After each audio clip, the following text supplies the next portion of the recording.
Hello and welcome to another Wizard Wants to Watch Out video. In this video, I'm going to be going over my top 8 deck list from last week's OTS Championship. I play Tenpai Dragon, as you probably guessed if you watched the other video I uploaded of my friend Sam. Very similar list, so what I'm going to do, rather to spice this video a bit, I'm going to go through my list super quickly, and then we're going to go through some plays and some combos that you should know, either if you're a Tenpai player, or if you're going to play against it, to better understand how the deck works. So we're going to get into the main deck first. So we played 3 Chandra, 3 Paidra, 1 Fadra, 2 Genroku. Like I said in Sam's video, I don't think you need the second Fadra. I think if you manage your resources correctly, you're either killing them or you're losing. It's not going to come up. Then 4 field spells, 3 Kaiman, and then rounding out the rest of the engine, you got 3 Prosperity. Pretty self-explanatory. Going second cards, you got the Magnemite. Really good. You can summon off seals, whatever. You know what Magnemite does at this point. 3 Shifter, best hand trap of the format. 3 Ash, you need it for a lot of rogue decks, as well as it can be pretty good in the mirror. 3 Perilia, because it makes going second a lot better, especially in the breaker build when you start drawing multiple breakers. And then 3 Imperm, because it is the second best hand trap in the format based on not triggering talents, etc., etc. Then, last cards in the list was the breakers. So we had 3 Droplet, 3 Regeki, 2 Dark Hole, 1 Lightning Storm, 1 Feather Duster, 1 Change Heart. Potential changes Change Heart for second Lightning Storm. You want to have that spell trap removal in the main deck, because you never know when you're going to get hit by something like a White Forest main deck and Skill Drain. So definitely something to consider, but overall the breakers are fantastic. I think it's almost better in the hand traps, because what decks can deal with like Regeki Droplet together, right? So 43 card main deck. Let's get into the extra. 2 Biden, 1 Transcendent, 1 Trident. And you got Black Rose Moonlight, Ready Rose, Quibel for Shifter OTK, Meteor Burst for the Meteor, and then the MVP against Yubel, because that's what I played against majorly Samurai Destroyer. That's the Synchros. For links, we played Double Seal.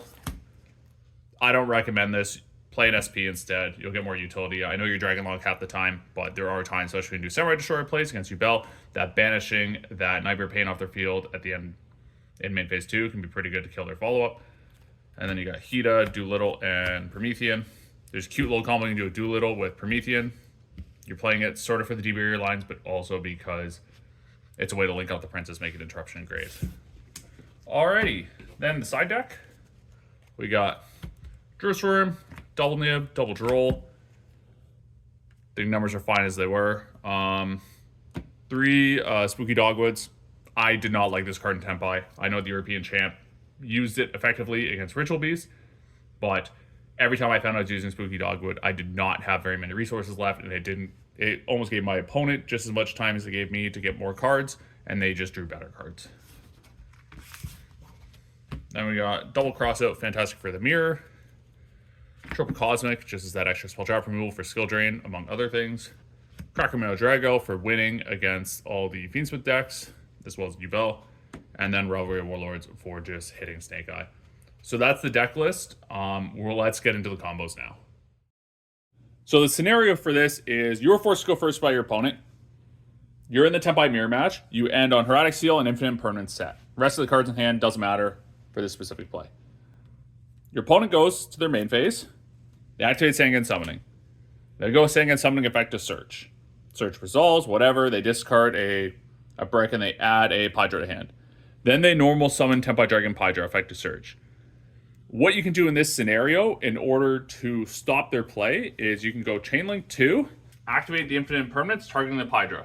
I've had opponents ask me and they're like, oh, you can't do that, it's unaffected. I'm like, no, this is a legal activation to activate Infinite Impermanence. Because what you do after, or Chainlink 3, Haraxial Heavenly Spheres, bounce the Sangan Summoning back to hand, and then when Imperm is trying to resolve, their monsters can be affected again, and you get to negate the Paidra. So that's just one play. So the second scenario we're going to go into is plays with Samurai Destroyer. So we all know Samurai Destroyer is like the custom card to beat Yubel. So if you're in a situation where you've summoned Samurai Destroyer, they have a Yubel monster that you need to beat over, and you suspect they have an Ash Blossom for your Sangan Kaiman, here's the play. When you go to battle phase, you go Samurai Destroyer, declare attack on Yubel. Because this has started battling, your opponent cannot activate anything until the end of the damage step. So what that means is then you can go Sang and Kaiman in response to attack deck, add and special your Chandra, and then furthermore to that, once you've proceeded to start of damage step, trigger Chandra effect to summon one from deck. And keep in mind your opponent still can't respond to this. Fodger, revive, whatever, you kill the Yubel, and then you're there for the OTK. And then if your opponent had an Ash Blossom, they're just staring at it instead of using that to stop your push. So the third play we're going to go into is nothing new. It's how to do the OTK under Dimension Shifter. I feel like since Infinite Forbidden, like, it's not debatable if you play Dimension Shifter or not. It's, do you want to win or not? And if you do, you're going to play Dimension Shifter. So let's say Shifter is resolved. The only other card you need if they have an empty board is Chandra. If they have additional board, like additional resources to help you push through that. But most of the time, if they're under Shifter, like the biggest thing they're ending on is like an IP Masquerena with something in the back row for Divine Temple and Snake Eye if it's against Snake Eye. Or Yubel will just have a Phantom. So what you want to do is to do the OTK through Shifter. Normal to Chandra, go to battle phase. Chandra, declare direct attack. You go Chandra effect, start damage step, summon a Pydra. Pydra effect, set the field spell. So then Chandra has dealt 1500 damage. Pydra declares direct attack for 17, so we're at a total of 3200. Then you use one of their effects to synchro. Into Quibelt, the Blade Dragon. Quibelt effect, target your set field spell. Second summoning effect, target the Quibelt, double its attack, and then attack for 5000. And that's a total of 8200 damage, and that's the OTK through Shifter.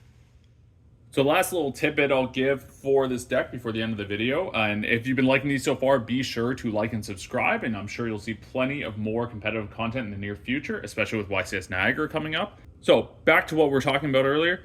So let's say you're facing Yubel, and it's post side. They've made the big end board. They have the Appaloosa. Pretend there's a Phantom Yubel here. I just don't have it, unfortunately, but it doesn't make a difference here. They have Varudris as their Omni Negate. They have Fiendsmith Disarray as well. They have the Abominable Chamber of the Unchained set with the Unchained Soul Rage set.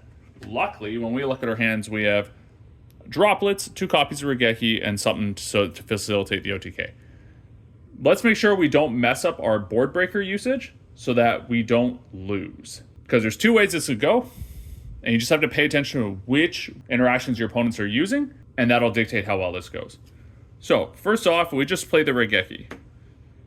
If they go Disarray, Chain, then obviously we just go Forbidden Droplets and the Regeki. And we just clear the board. Because even if they have Varudris negate the Droplet, Disarray can't negate the Regeki because it's no longer on the field. However, if our opponent knows what they're doing, when we go Regeki, they're going to go the Varudris effect and negate.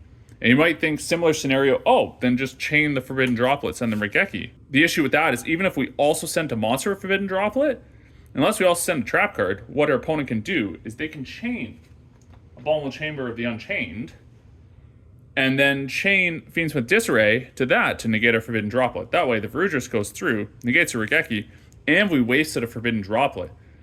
The fact that we still have another Regeki, sure, but you might not always have that. So keep that in mind so you're not wasting the Forbidden Droplet in that situation. If they have the Varudris to negate the Regeki, you just let it go, because then you can hit them with the second Regeki, and then Droplet, chain, negate the Disarray, and then you clear their board, and then normal Chandra going for the OTK. Where this came out during my OTS Championship, instead of a second Regeki, oh my god, Huey, can you please not? So where this came up in my OTS Championship Swiss rounds was similar board to this.